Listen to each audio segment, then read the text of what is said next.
2025-ci il həmçinin maraqlı tapıntıları ilə yadda qaldı.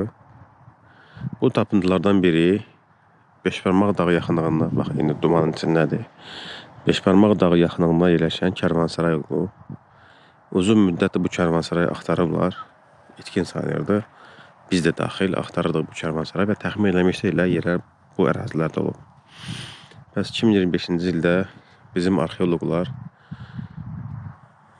bu nümunə götürərək buranı tapıblar və Kərvansarayın yerini aşkar ediblər.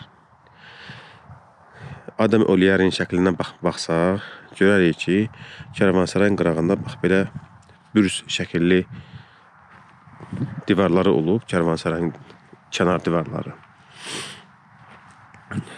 Və əslinə qalsa böyük bir tikili olub. Öz dövrü üçün böyük bir tikili olub. Bu Kərvansaray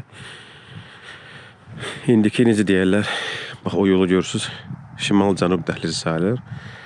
Azərbaycan və Dağıstan yolunun üzərində, ticarət yolunun üzərində yerləşən Kərvansaraylardan biri olub. Ən böyüklərindən biri olub. Həmçinin Beydiyimdə bura Quba istiqamətidir. Orada bundan sonra mən bilən bir dənə Kərvansaray qalır, olub. Və buna qədər də 2 dənə Kərvansaray olub, Bakı yolunun üstündə.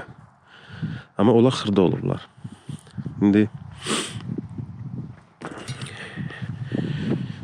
tikili xüsusiyyətlərinə baxsaq, görürük ki, bu Kərvansaray təxminən elə Səngəçalda və Miyəcidə olan Kərvansaray ilə eyni dövrə aiddir təxminən.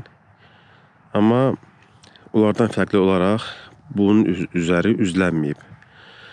Belə çıxır ki, bu Kərvansaray ya maliyyə çatmaya bunu özləməyə, ya da onlardan daha qədimdir ki, bu ehtimal daha böyükdür. Görürsünüz, çaydaşından tikilib, açıq tipli Kərvansaray olmalıdır. Niyə deyirəm olmalıdır? Çünki ora qazılmayıb. Ora qazılsa, həyəti görünsə, deməli Kərvansarayın açıq tipli olub. Əgər həyəti yoxdursa, deməli qapalı tipli olub. Ərazidən çoxlu maddi mədəniyyət nümunələri, yəni saxsı qablar, məişətdə istifadə olunan qablar tapılıb, vasitələr tapılıb və yığılıb, belində bir yerə yığılıb, çağıracam göstərim.